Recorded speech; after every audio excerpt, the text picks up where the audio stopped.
Hi friends, welcome back to another course video. Today I will teach you how to raise or throw exceptions. In some situations, your application or program must generate an exception. This act is called raising or throwing an exception. This can be possible using the raise keyword. First, I will just show you an example of how raising an exception looks like. Then, I will go a little bit in depth. In the next video, you will be learning how to create and use custom exceptions. So now let's get started. The code is going to be very simple.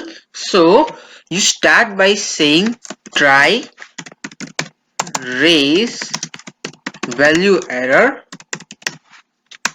then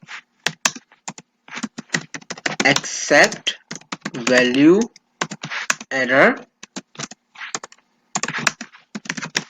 print value error exception. A basic raise call simply provides the name of the exception to raise. You can also provide arguments as part of the output to provide additional information. Now let's run this.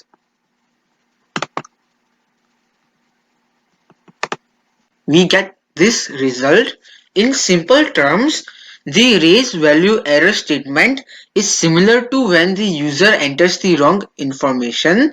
The accept clause caught the error, which is a value error in this case, and performed the task. Python provides exceptionally flexible error handling in that you can pass information to the caller no matter which exception you use. You may have wondered whether you could provide better information when working with a value error exception than with an exception provided natively by Python. Now I will show you how to do it. So just follow along with me, then I will explain you what will happen when we run the code. So we will say ex equal value error, then ex dot equal value must be within 1 and 10.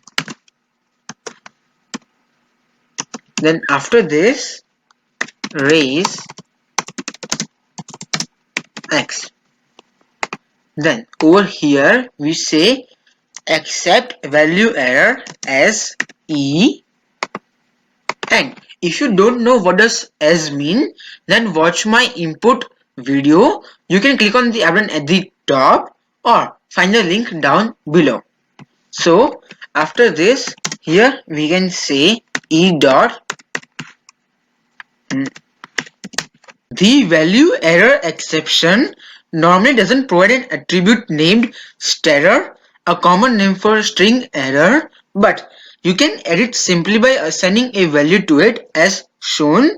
When the example raises the exception, the accept clause handles it as usual but obtains access to the attributes using e. You can then access the e.starter member to obtain the added information. Now let's run the code and see we get the expected results.